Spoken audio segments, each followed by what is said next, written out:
Again, as always, I need to ask you, are you comfortable with cameras, or camera will be just on me? Is there any people who don't want to be filmed? Okay. So, you are all fluent in English, or we have people who are not? I need to know that because of one or two exercises. So you... Okay, I will put it here. 4 people, I think, which are not fluent in English. Okay, good to know that. Because I will separate you immediately right now, and I would ask one group to go out until I explain to this group inside what they should do, and then I will come out as well and explain to you what you should do. Is it okay? Before we start everything, just short introduction of me. I'm Siniša Šikman. I was one of the members of Otpor, prior that leader of student protest 1996-1997. Many people consider me a founder of Otpor, but I don't consider myself founder because in that moment when Srđa invited me... Excuse me for interruption, but we can't hear you properly. Can you just hear me? raise your voice? Can you raise the volume of the... They cannot hear me. You can hear me. It's not connected to the speakers. That's the whole idea. Yeah. Can you turn on speakers? Is it better now? Now it's better. Okay. I can hear now it's better. So my name is Siniša Šikman. Many people consider me as one of the founders of Otpor, but I'm not. I don't consider myself as a founder of Otpor because when Srđa invited me to fund that movement, I was sick and tired of students. Previously, I was a member of student parliament 2 times. I was in the board of student protest 1996-1997, elected for the student, for the chairman of Serbian student movement. So in the moment when he called me, I was really like, I don't want to work with students anymore. It's not my idea, mission, vision. So I told him, do what you want to do, I'm out of that. Lucky me, a few days later, few activists, 4 of them actually were arrested just because they took spray and put fist in the wall and sentenced to 10 days of jail. Immediately I was with Otpor. So I can say that I'm there from the beginning, and within that movement I did many things like networking, the distribution of materials, and when Milošević called for earlier elections, I became office manager of the main Otpor office.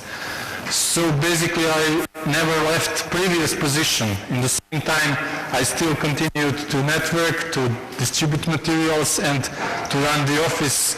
So last 2 months prior Milošević was down, my life was 25 hours per day, not 24, but 25 hours per day, Otpor, totally. And in that time I got married, but I didn't saw my wife for 2 months almost because of the obligations and things that I needed to do in the movement. And I need to tell you that none of us from the Otpor was never paid for our activities. Actually, we were losing money, and some of us from the beginning paid many activities from our own pockets at the end as well, even though we had lots of money later on and then money came. But what we are speaking in this session now are negotiations, and now I will ask half of the group to get out.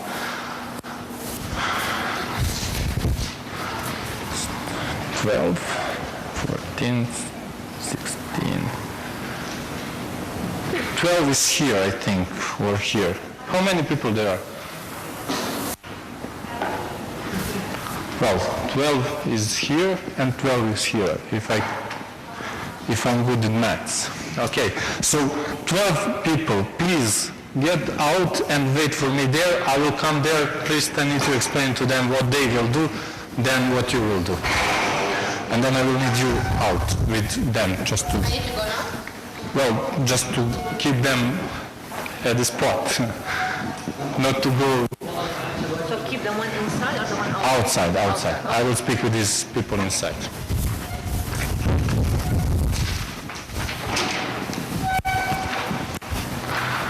You should go out as well. Sorry. Sarah, and please go out. Yeah, and I will come in just few minutes. Translator, I still need you, okay? So, I will just wait them to get out.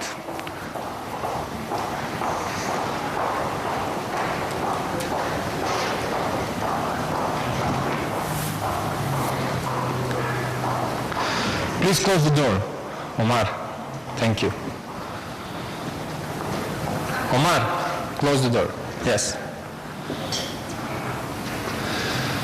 So this world is in danger, and you are working for Ministry of the Health of United Emirates in Dubai, and some scientists, they find the cure for the disease which is really pandemic in the world. But there is one substitute which is missing, and it only can be found in white ostrich eggshell. There is no replacement, just there. And white ostrich are really rare animals. In some part of Africa there is some small place where they are growing them, and within 1 year there is just 100 eggs available, and people are selling those eggs. So your task would be to go there. You will be representatives of the Ministry of the United Arab Emirates, but actually your mission is to save the world, because in the moment when you get the eggs, you will have cure for pandemic which is covering all world. So your goal will be to negotiate with your opponent and to buy eggs, 100 of them. Your budget, because it's really rare, people who are selling that, they know how it is expensive, will be $1 million for 100 eggs. Can we have the $1 million first, and then we'll negotiate? I will give you when you negotiate the price. So $1 million is in your budget. You will negotiate with one by one. That's the reason why I ask if there is some people who are not fluent in English. So each person, you are not as a group, but with each person, when they get in, you just need to go with people and negotiate with just one of them. By 1 egg or the 100 eggs? 100 eggs. You need, well, for cure to heal whole world, you will need 300 eggs. But only 100 are available. So you need to buy everything. The 100. 100. For $1 million. And you have available $1 million. But what is your story, and why you will catch people when they come inside, is that 3 minutes prior the competition, because there will be competition for the eggs, 3 minutes prior that, you find out one of the people who came also to buy the eggs.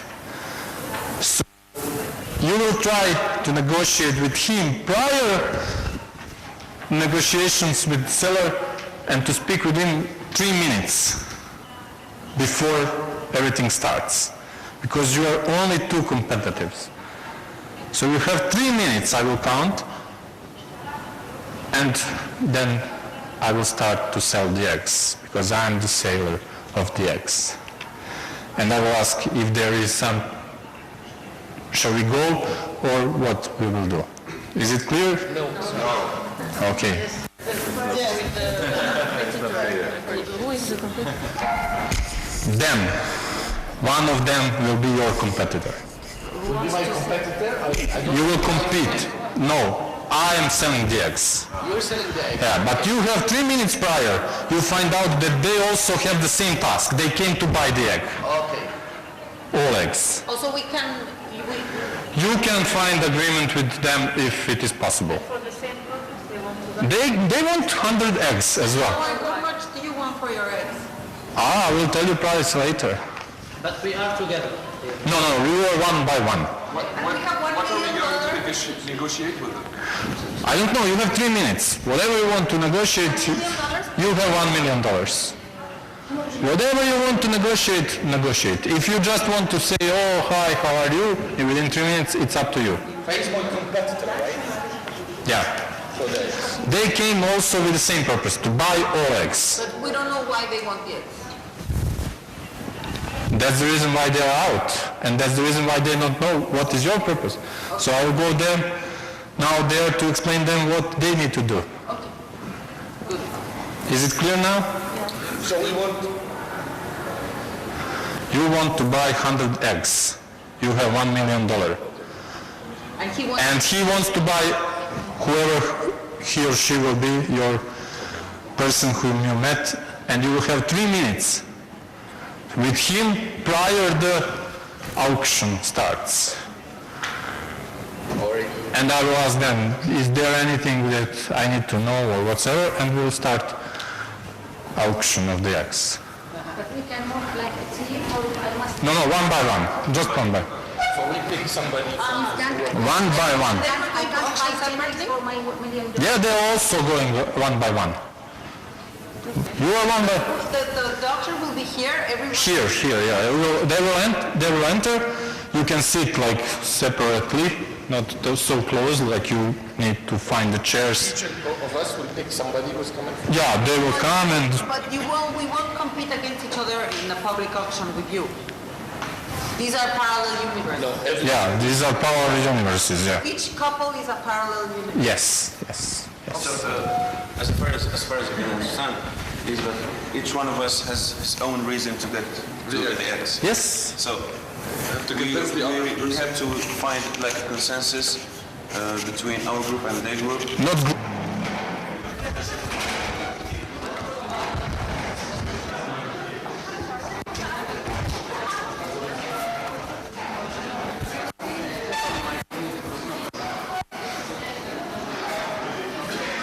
Actually, you didn't listen to me. First lesson in negotiations, you should listen. It's same like with non-violent struggle, you should listen to the people. It's same with negotiation, you should listen. You should listen to the people. And those people were the fastest ever.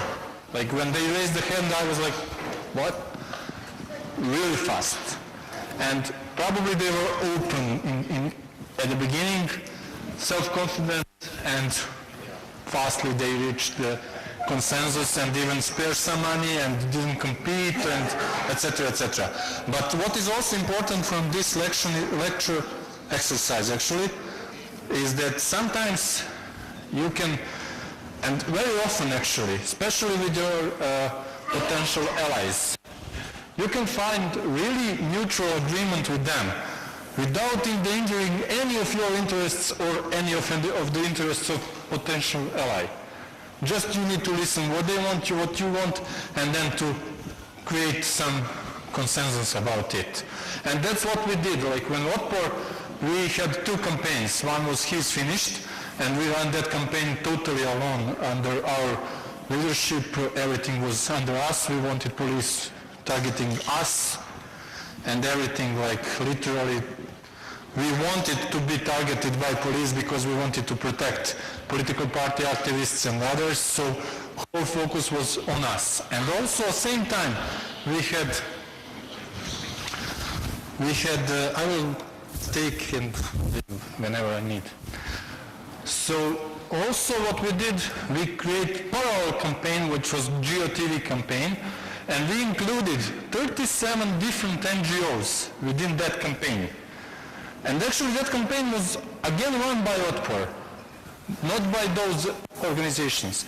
But we persuaded them that that synergy will give us, authority among the people, and they didn't endanger any of their interests, and Otpor didn't endanger any of our interests. So we had 37 NGOs, different NGOs, together working for GeoTV campaign in Serbia.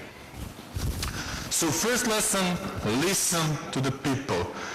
If you know what they want, if you are prepared good enough and you know what if you are prepared for the negotiations, then most probably you will have much better position in negotiations, because it's not always that you can find easily mutual agreement, and sometimes you will really compete with someone.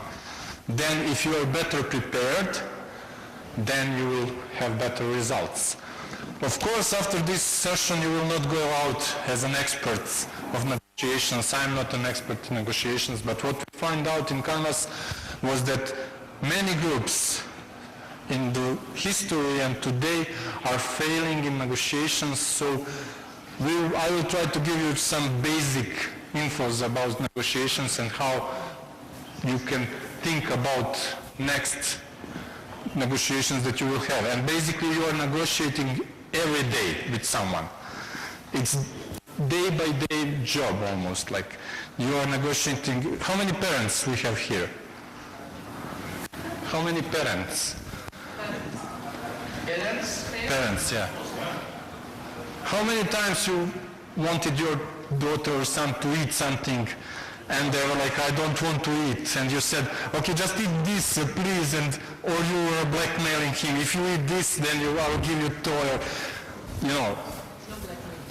No blackmail, but negotiations and kids are really skillful in negotiations because they know something which is natural, but later we will come to that their batna is much stronger than your batna, So you will see later about that. So you're negotiating every day, like even in the everyday job, everyday life, with your partner, with your kids.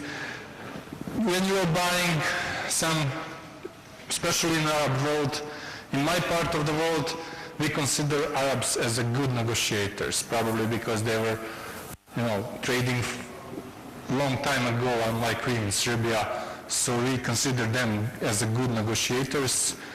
So whenever I come to the Arab world, I'm testing my skills in negotiations, in bargaining actually, because it's sort of negotiations, bargaining, it's sort of negotiations. I go out and want to just buy. We solved the problem like 2 minutes. The Yemenis guys. Yeah. They are considered the origins of Arabs. They obviously are. So how I'm testing, like, how I'm informing myself, bargaining is also sort of negotiations. If I want to buy something, first I will go investigate what is the price involved in Turkey and Arab world. I will try to find what is really price of that. At least I will try to find what is the lowest price where I can have it, buy it. And I know that they sometimes overestimate like 100% of the price or whatsoever. So then I'm actually reaching my batna. We'll speak about batna later, what it is. And by knowing these kind of things, you will improve your negotiation skills as well. So when I know that in the neighborhood there is something which I can buy for 100 Jordanian dinars, and sailor wants me to give him 120, first of all I will calculate, okay, why should I buy from him when I have 100? And even this 100 probably can go lower. So immediately you have your bargaining bottom line. So bottom line is how much you really want to invest in that. That's your bottom line. Because I don't want to spare more than 50 euros or Jordanian dinars. This is my bottom line. So when you are negotiating with someone, you need to know your must. We will speak about a bit later, wish, intent, must. So you have some values, and it's same with negotiations with partners, with politics, with just the value, it's much more complicated. In politics, it's like we will take Prime Minister, Minister of Health, Ministry of Education, and then eventually they have some must, which they will not go below. And they usually intend something. So it's same. Also, when you are preparing, you need to know that. But what is interesting is that seller, he knows that he bought what I want to buy for, I don't know, 40 Jordanian dinars. He wants to earn some money as well, so he is putting the price of 60 Jordanian dinars as his must. He will put the price 120, but 60 is something which he must get out from that product, otherwise he will lose some money. So from 60 to 50, probably we will find each other. Of course, he will try to take more, and as more as he gets, but realistic range is here. If you know that he bought that for 40, and if you know that, I don't know, in some countries there is 20%, or I don't know, if you know his starting position and his batna and his everything, you will know how to bargain. Am I right? You will not give him 120, you will not give him 100, you will know that you are ready to invest 50, and he is ready to sell on 60, so probably you will find some. If it is totally opposite, if you are ready to invest 30 and he is still on 120, then there will be no chance to find the agreement. Totally. So, okay. طيب أعتقد أنه لا أنا مستعجل بس. طيب.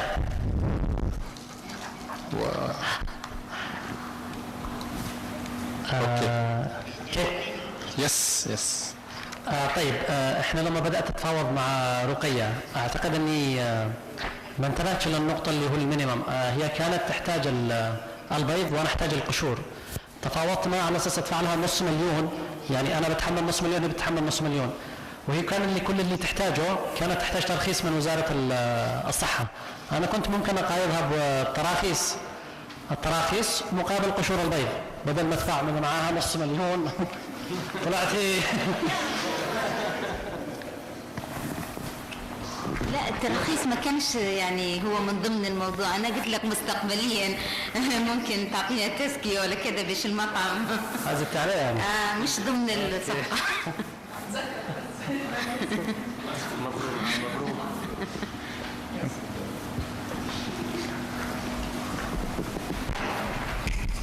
أنا ممكن مع تجربتي مع الأستاذة مسك، أنا لم أركز على الوضع الإنساني، لم أعول كثير على ضميرها. أنا فقط لأنها ستدفع لك مبلغ 1,200,000.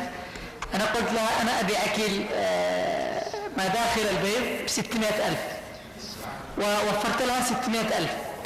فبهذا أنا أيضا وفرت على نفسي إني اشتريت بأقل من نصف المبلغ. فأقنعتها ببساطة بدون ما هي عارفة الوضع الإنساني والإنسانية وما إلى ذلك. Okay, we can speak about this exercise. Have many points which we can speak about. One of them is like, in some workshops, some people go to that, like, okay, I gave because I will save the world and blah blah blah.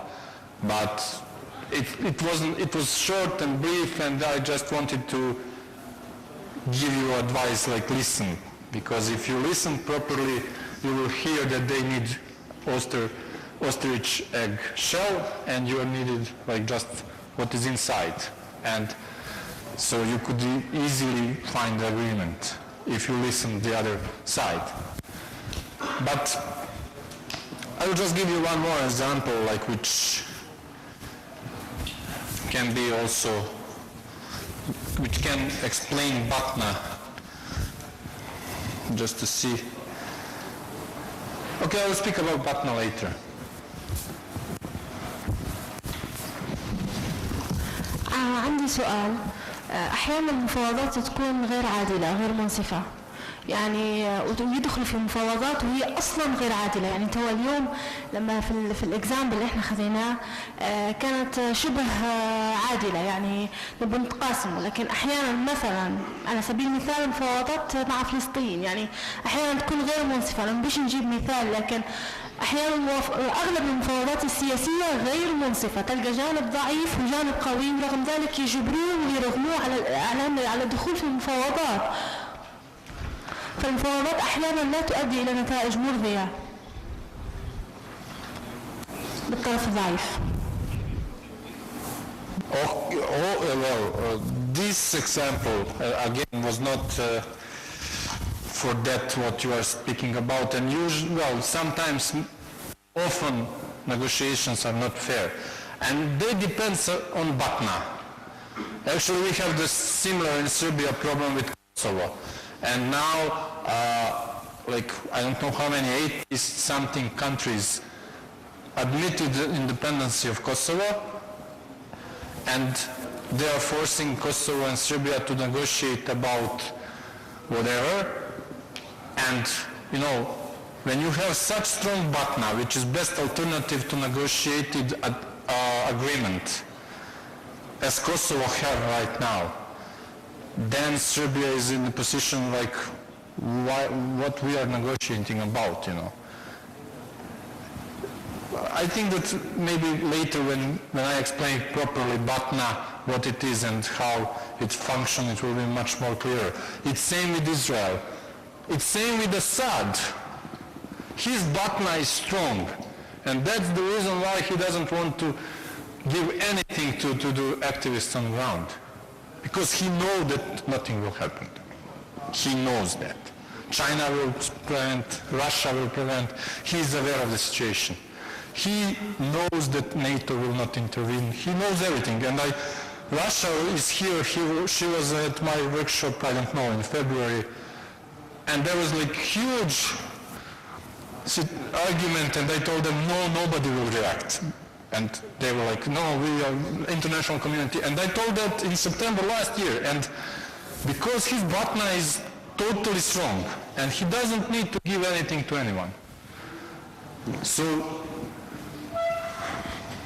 Yeah, I have a question. If you listen and you ask even, but the other party doesn't give you any information or doesn't tell anything about her expectation, even if you ask her, what could you do? You're now going up and down, but I will respond to that, because usually, this is what are you talking about.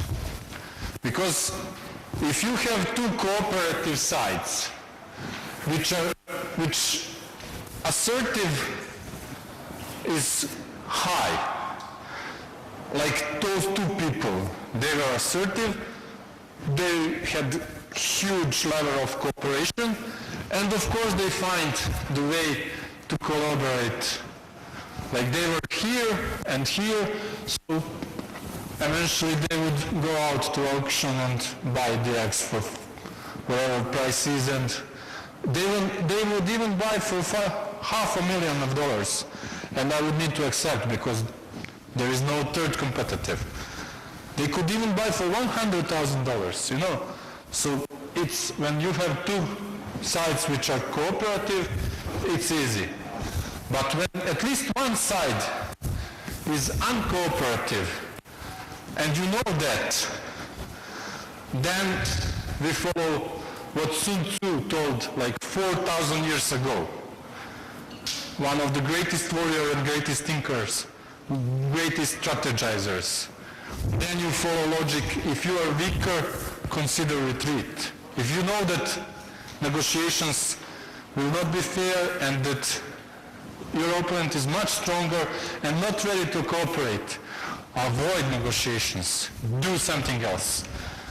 Build your strength, build your Batna, and then when you are equal or especially if you are stronger, then you go to negotiate, but then ask them to surrender or to fulfill your expectations more than their expectations. But if you are equal, then start a conflict. Of course, this is the military vocabulary 4,000 years ago, but still it responds on your questions. If you are weaker and you know about that because you investigated situations, you are aware of it, and the other side is not cooperative, then you should avoid the negotiations. That's the bottom line. Okay, sorry. Just No negotiations with Assad. There is no purpose for that. actually, you don't know if you are weaker or not because the other party doesn't want to give you any information. So maybe is there a solution to just make her give more Well, information? depending on what you are negotiating about, I will give you. In the situation when in Syrian case with Assad, it's obvious that he is stronger than opposition. It's totally obvious. And that, so there is no negotiations with him in this situation. If you are stronger, like we were against Milosevic in one point after 5th of October, on 6th of October, when we showed them that he lost the election, that people are ready to go to general strike, and we get out 500,000 people on the streets of Belgrade and many more on the streets of Serbia, when we blockade roads, on the 6th of October, he actually, what to negotiate with him. So Koštunica went and he said, okay, I will retire. So you need to be stronger and you need to know situation. Of course, in some situations you will not know your opponent, but now that's the reason why we need to investigate prior the negotiations. Can we go to those negotiations or we should avoid negotiations, because that's the option as well. And also you need to know your BATNA, which is best alternative to negotiated agreement. Because if your BATNA is good enough, you can go to negotiations and still you will have some sort of backup plan. It's not bottom line. BATNA is not bottom line, but it's your backup plan if negotiations fail. So you have already something which you don't want to negotiate. Okay, I will. Maybe I will just shortly, but you wanted something, then you. Yeah, one way is it's a matter of trust. So I asked, what do you want from the egg? Until I start what I want to say, she will not start. So if I want her to tell me that she needs the shell, I tell her I want the yolk. She was so open, my partner, she even told me, I knew my BATNA was better than her BATNA. She told me she has only 1 million and I have 1.2 million. So from her also I knew about negotiation. But it's a matter of trust. Yes. So if they cannot express interest because of trust, tell them your interest and they will reflect. Just to comment that, like I had participants who agreed on 1 million and then they, well, just a second, Howard. It was different situation, but they agreed like on 1 million and they share 50-50, like, but they bought for 1 million 50-50. So they create some agreement. They didn't have 100, but 50-50 or for 1 million, not for 1 million and 200. So they actually save 100 for each, basically. They had that kind of agreement, but it's, I have heard many outcomes of this story, many. But you're right, that's what I represent there. If both sides are cooperative and have trust, then it's easy. And basically you have that, I will speak about that in horizontal negotiations, when all people are potential allies. Then you have some kind of trust and then you can negotiate like that to open your cards, to open your BATNA, to explain them why it is important to join your movement or whatsoever. In vertical, it's without trust. For sure one side will be less cooperative, at least if not totally uncooperative. أنا من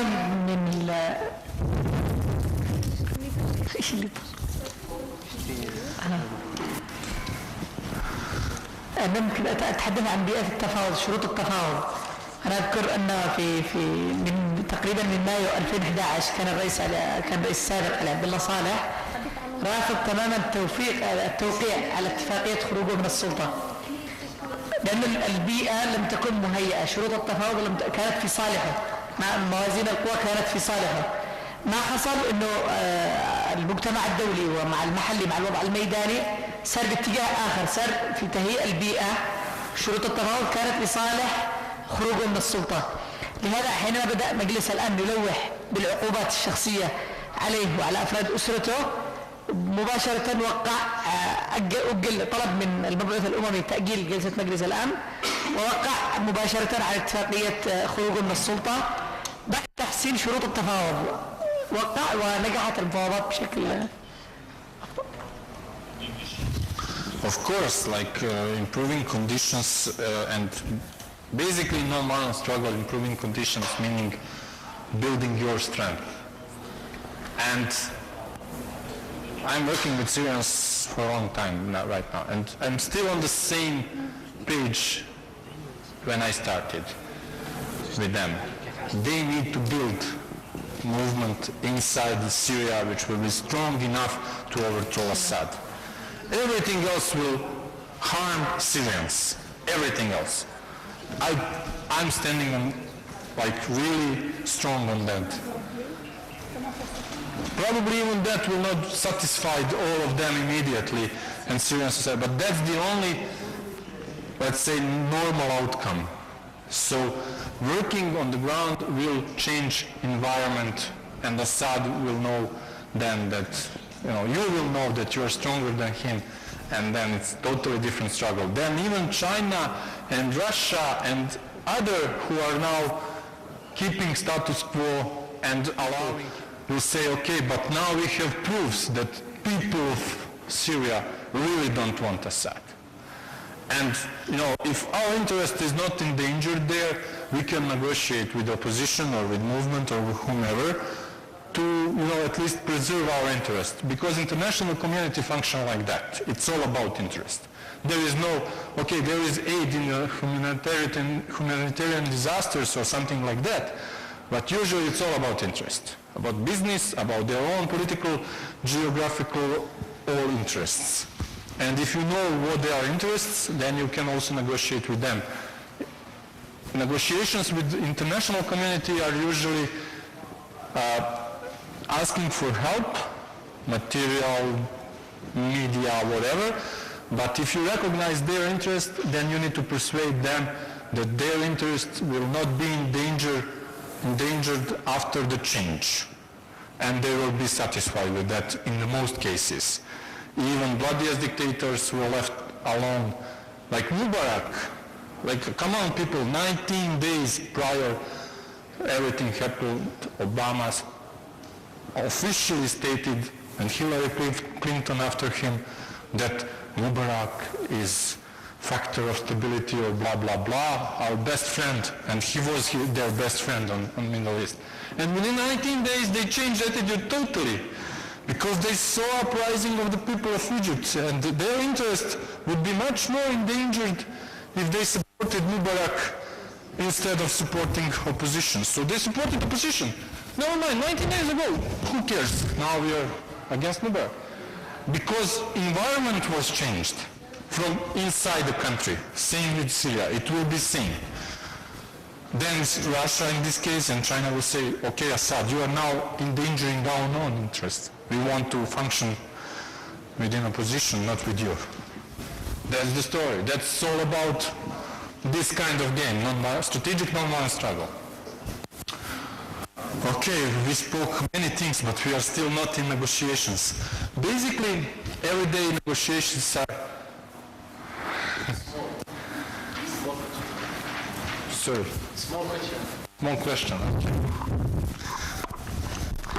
I raised many questions.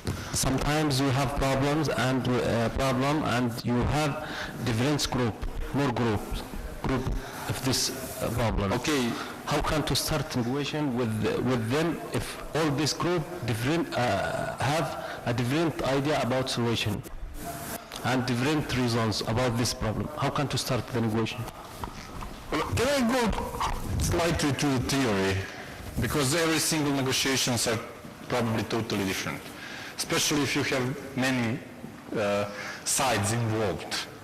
Then it's, and actually I'm planning one more exercise which will include 3 sides in negotiations. So I would like just to quickly go through theory, maybe it will be much clearer to you, and then to go to that exercise as well, which will be then 3-party negotiations. So maybe that will help you in understanding what you should do when some people are not ready or their partner is stronger, or how can you behave. Is it okay? So basically, whenever you negotiate, you try, first of all, it's less likely that Assad will be converted.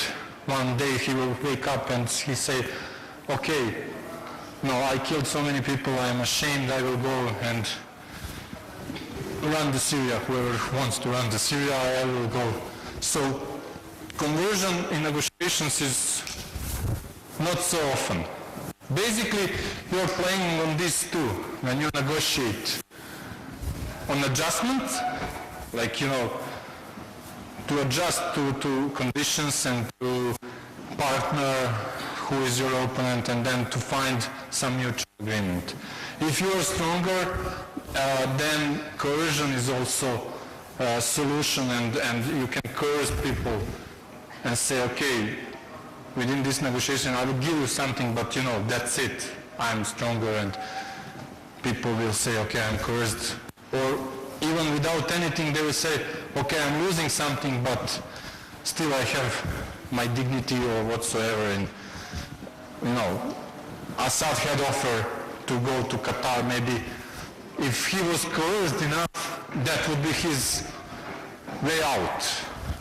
But he still thought, and he was right, that his partner is still strong, so he didn't do that. And this disintegration is, well, it's slightly different, but when Milosevic didn't have really any power, he wanted to engage military and he wanted to engage police. He actually sent 13 names to police and the army of people who should be killed on 5th of October.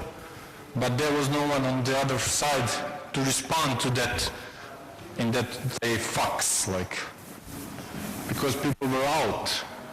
So he was, he was left without any power in his hands. And when Koštunica on the 6th of October came, only what he needed to do was to, say, okay, you defeated me.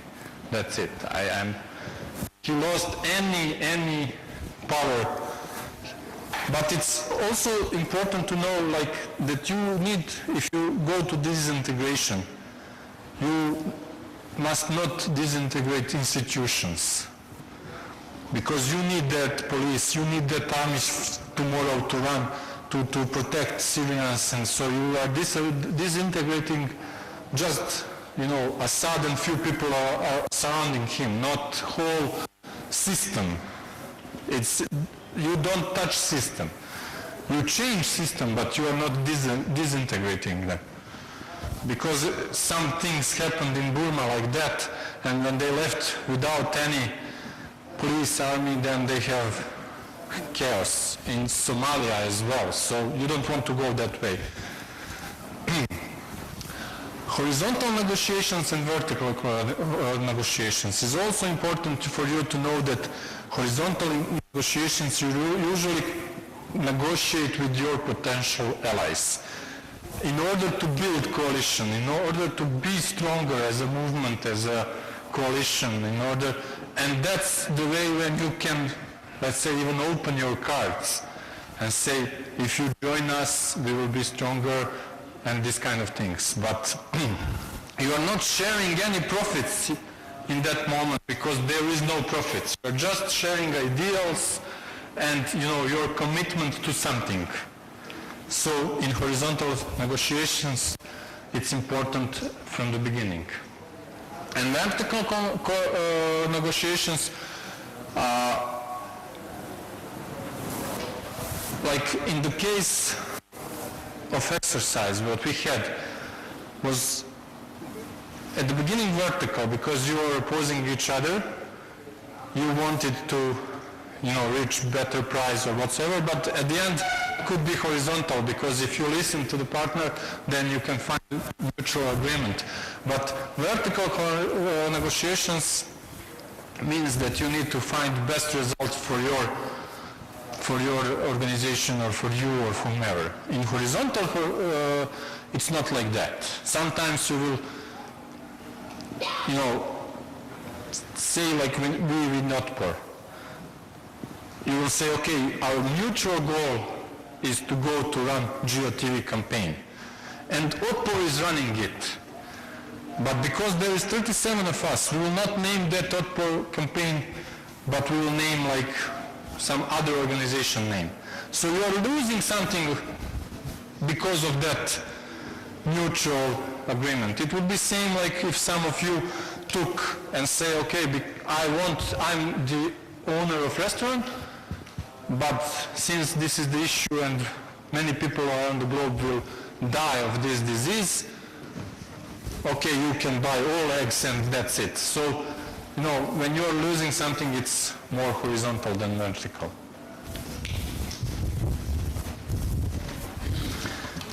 That's the attitude. سيدة عزام سوريا. شروط التفاوض بين بالسياسي مختلفة تماما مع شروط التفاوض بالجانب المادي.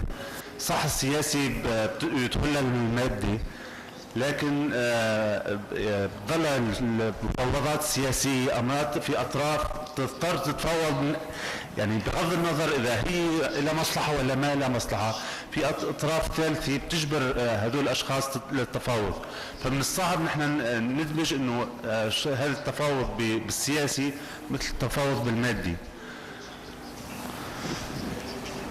You took my conclusion words, some of them, because yes, business and political communications are totally different, sort of totally different. Because in political and if you have, especially within NGOs and those who are socially, they have social awareness, they will be more cooperative.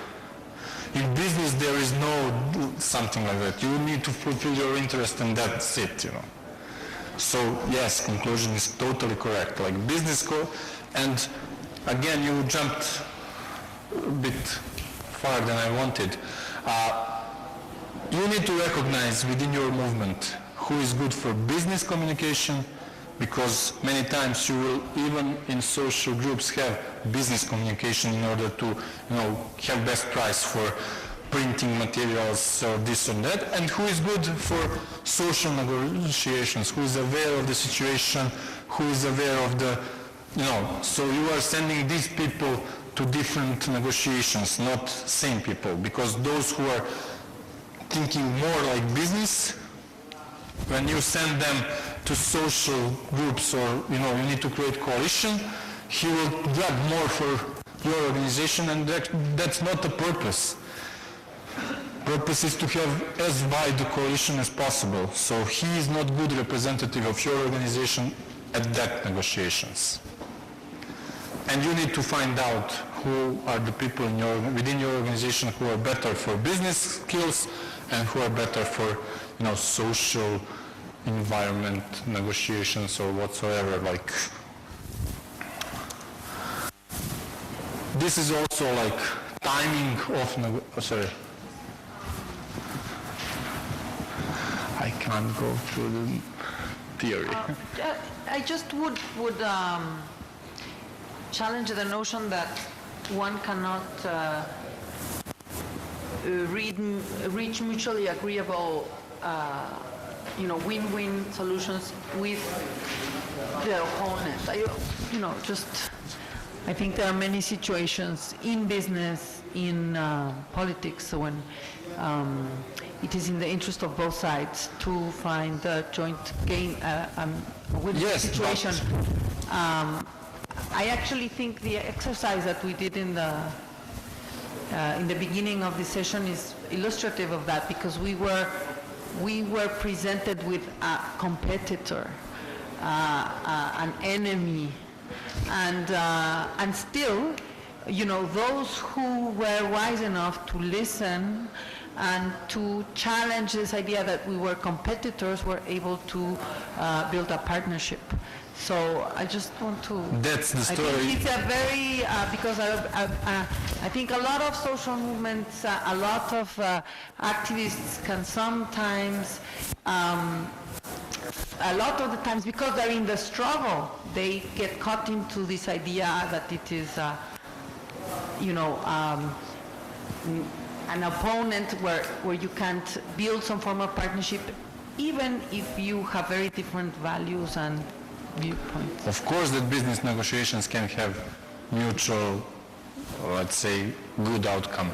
But that's the part of the story when both sides are cooperative, then you can have maybe even win-win situation. If one side is not cooperative, you for sure cannot have win-win situation. So basically,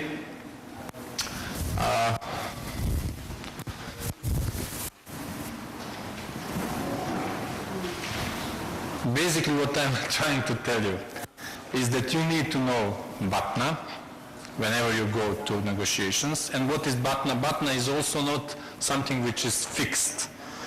And it's not permanent. Even you're entering BATNA and it can be changed during the time. For instance, if you are buying a car and you want to buy, I don't know, Renault Megane or whatsoever, and you find it like one car for 1,000 euros. But there is some seller who wants to okay, you are selling the car. So you have offer for 1,000 euros, but there is 2 more coming. So your BATNA for next will be 1,000. If he offers 900, of course that, you can negotiate with him for higher price, but your BATNA, best alternative, if that negotiations failed, is 1,000. You have that. You have the offer. But then BATNA can also be like, if somebody offers you 1,100 euros, but within 45 days, oops, now it's tricky. Should I wait? What is better BATNA in a way? Should I wait? This is my BATNA for now. But now I have this offer. Is this better of this? I don't know. And someone else comes and say like, okay, but listen to this. I will give you for your car 105,000 euros if you buy new car from me. What now? What is the best? What is the BATNA? It's totally changed now, situation. So I have opportunity to earn 1,500 euros, but then again, do I need new car, which I need to invest again. So you see, BATNA is not so you have something which you entered to negotiations with this person, he offers something, you need to decide which BATNA is better, this or this, for these negotiations. And then to enter to these negotiations knowing, or imagine if during the negotiations with this guy who offered you 900, this person died. So you don't have 1,000, your BATNA is now 0. You don't have BATNA at all. So you don't have buyer. So now you have new, so BATNA is something which is changing all the time. And you need to know all the time what is your BATNA, and if possible to investigate what is the BATNA of your opponent. Then you will know where you can play on negotiations. But for the moment, it's really important to know, and I will give you examples, what mistakes some made in negotiations prior in the history. In Zimbabwe in 2008, Morgan Tsvangirai defeated Mugabe at the elections. He had momentum. He had people. People were ready to protest, and he went to negotiations, but he was so scared that people will kill him, so he jumped over the fence of Swedish embassy. He went there, and immediately, those negotiations became totally differently. And his partner was much weaker because now he asked for political asylum in Sweden and protection of the embassy, of foreign embassies, instead to, within persuade Mugabe that people are on his side, that he'll win elections, etc. He decided to run and to, totally change the outcome of negotiations, because later on the offer was from Mugabe. Mugabe became much stronger, and the offer was, okay, you will be prime minister without any power, and that will be okay with me. So he gave him that place. Actually, home ministers were under Mugabe, and Morgan Tsvangirai was powerless. But he lost, in a way, momentum of which he had, like people ready to protest and to struggle. He won elections, but he was lousy in negotiations, and he ended ended powerless.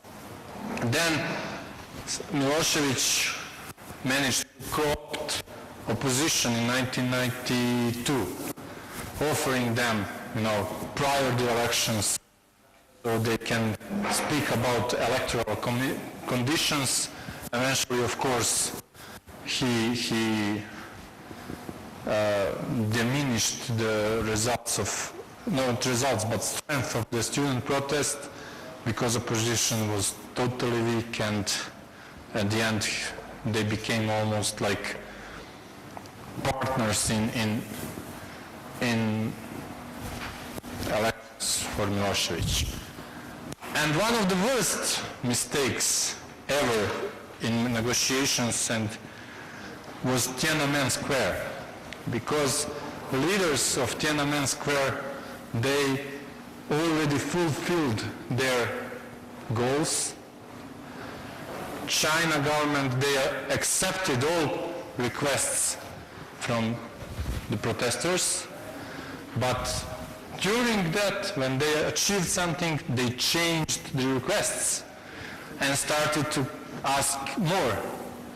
Eventually, after 15 days, Chinese government was, totally, we cannot negotiate with you, you are not serious, and they had enough time within these 15 days to take some bloodiest soldiers from Manchuria, to take them to Tiananmen Square and to just move them brutally from the square. Eventually, today China is where it is because of the mistake of the people who negotiated with Chinese government, because if they said in the moment when Chinese government accepted all requests, if they said, okay, we won, people, let's consolidate, go home, and we will invite you to next steps, we will tell you what we should do next, China would look totally different today. Instead of that, they totally, even what they want, they erased and pushed China in even some,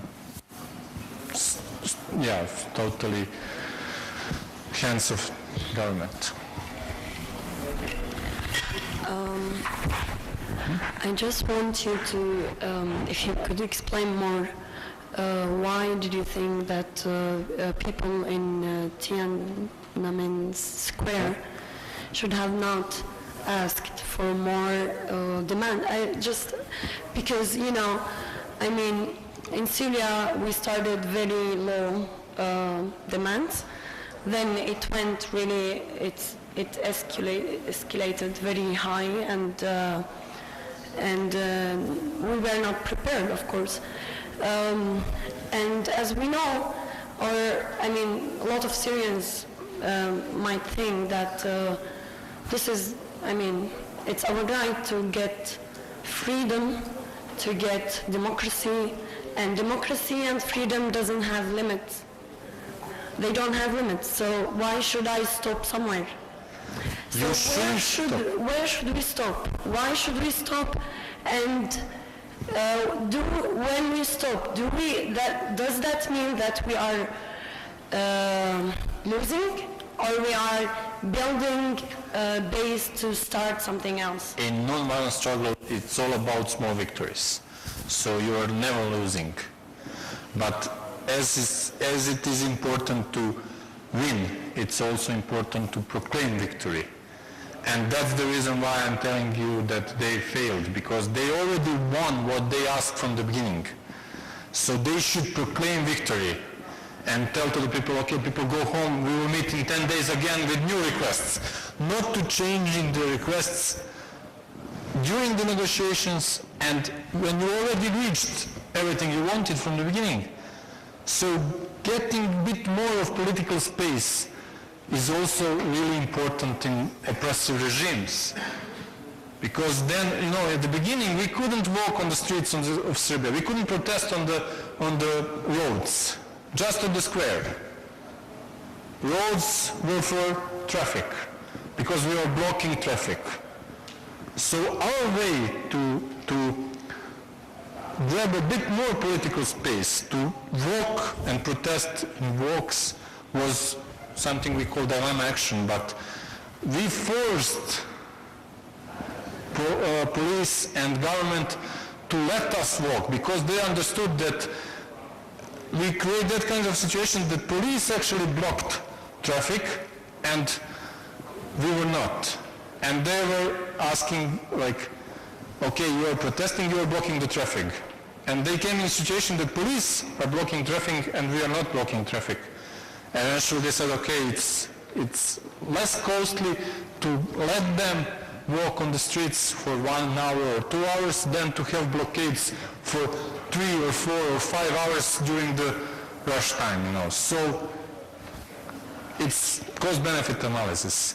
So what you need to think about is when you are going to negotiations, you need to set up your requests and to try to get it and to proclaim victory. Then to consolidate, go step back, okay, consolidate, see what is environment now, how we can get more, form the requests, and then go again and say, okay, now we are much stronger, we want this. If you're doing step by step, that's it. And I still think that, Syrian activists on ground are the most important, non-violent activists, are the most important strength that Syrians have. But they need to, unite, they need better planning, better organizing in the circumstances that you have, of course. I'm not lunatic and I know how dangerous it is. Just to add to what you're saying, I think in the story, the history of another interesting example is the case of the Spanish Civil War. There was a republic, an elected government, and people were fighting to defend that. I can't think of anything that's more legitimate than an elected republic. And they were all killed, and the Franco stayed in power for 50 years.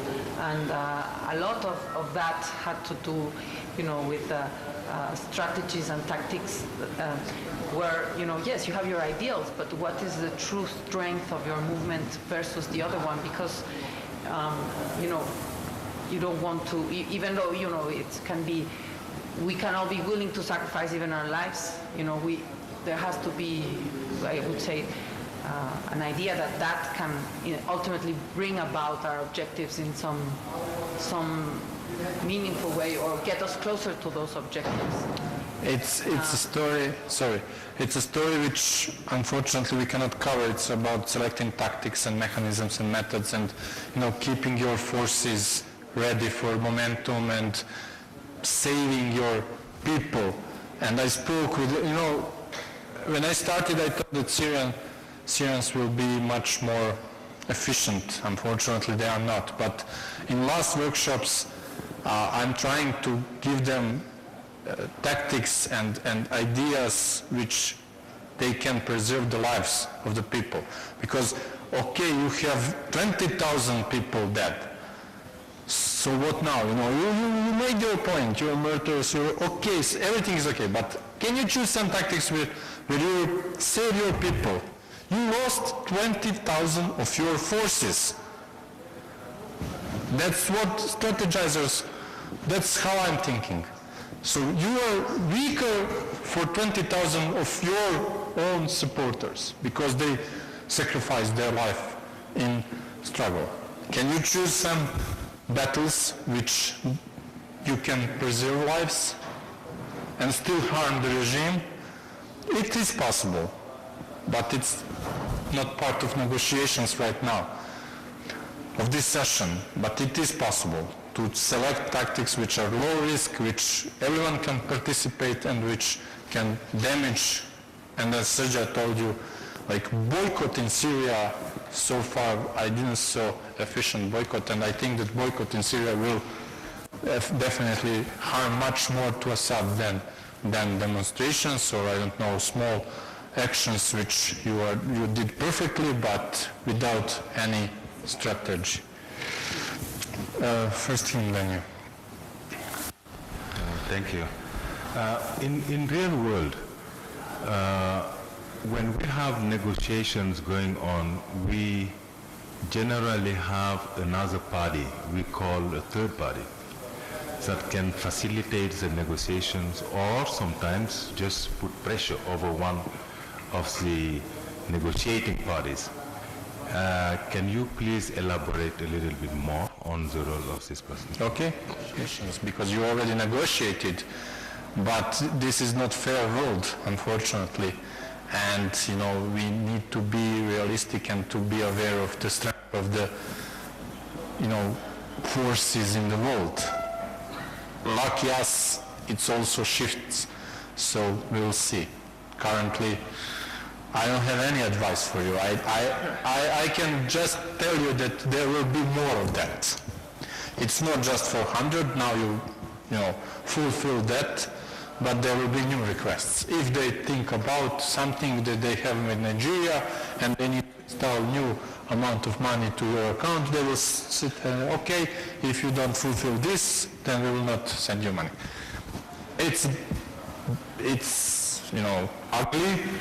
It's blackmail, but unfortunately strong countries and diplomats of this world think that world should function like that. I don't think so. So I don't have any advice, unfortunately, just, prepare for more. Well, what to say now? If you are ready, but you are tired, I know. We can finish this. I hope that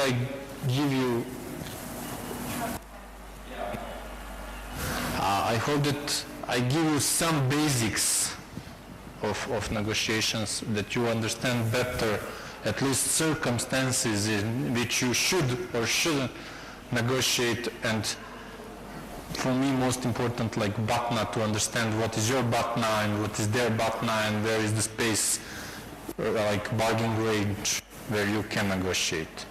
It's much more complicated, of course, than bargaining in the street, in social movements, but first of all you need to know that horizontal negotiations, you should reach as wider consensus as possible. And just, even though I think it's too late for exercise, which I wanted to offer, I will give you one more story which is connected to that exercise, and you can fulfill evaluation forms while I'm speaking, because I will give you something which name is synergy.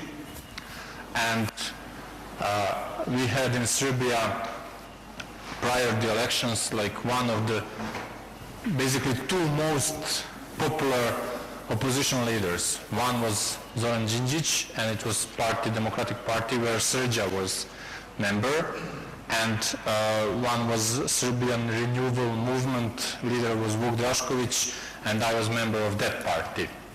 Well, Serbian Renewal Movement, 5 more were minivan parties, if not one car party even. So, you know, there were some people which, but then again, we had others which are, some of them well known in Belgrade, but not in the rest of the Serbia. So we had synergy. We had 19 parties against Milosevic. But what happened?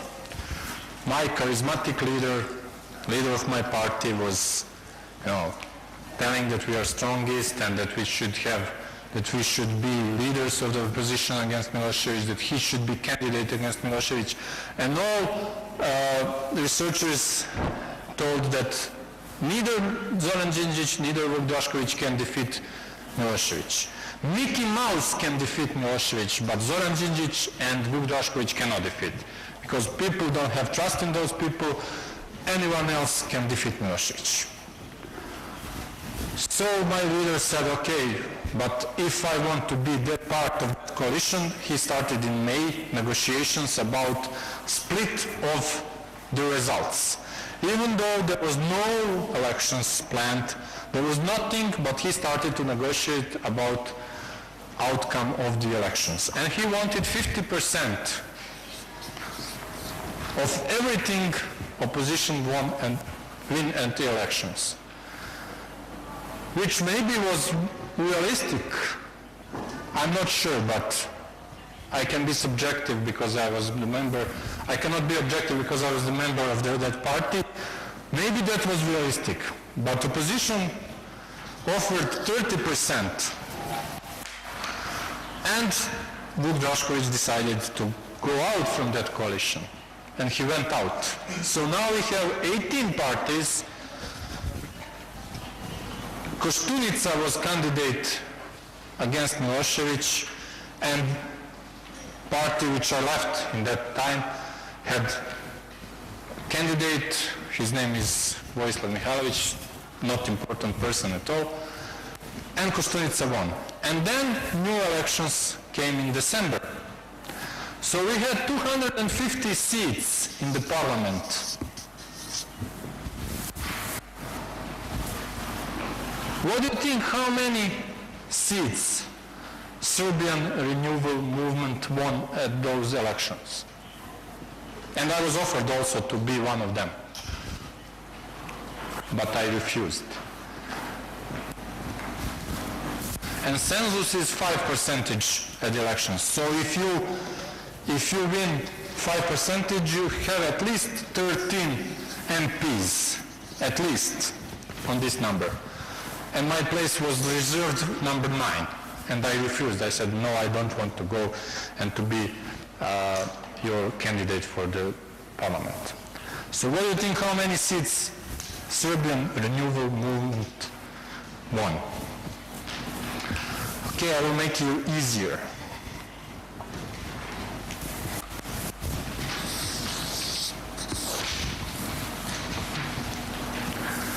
Zero. Within 5 months, person or movement or party or call it however you want, managed to be so weak because of the bad negotiators or bad people who didn't understood the environment, didn't understood situation in Serbia in 2000, in year 2000, didn't understood the strength of Otpor, which moved people to vote. And eventually he ended with 0. And DOS, Democratic Opposition of Serbia, won 176. So 30% of this would be much more than that. But he was reluctant to understand the situation, to negotiate, because that offer of 30% was not the bottom line probably. He could get more or and he was not aware of synergy and necessity of the people to be united and the opposition to be united. So that's the story how, if you don't understand circumstances during the negotiations, you can really go from the strongest to the loser, total loser. And with this I will conclude. Thank you for your attention. Unfortunately, I wanted to have that exercise, one more, but we don't have time. And anyhow, I'm pretty much sure that you will have opportunities to exercise negotiations, and you can start even today and go to bazaar or souk and buy something like to have some memories from Amman, not just boring sessions and some people are telling you what you should do. Thank you very much.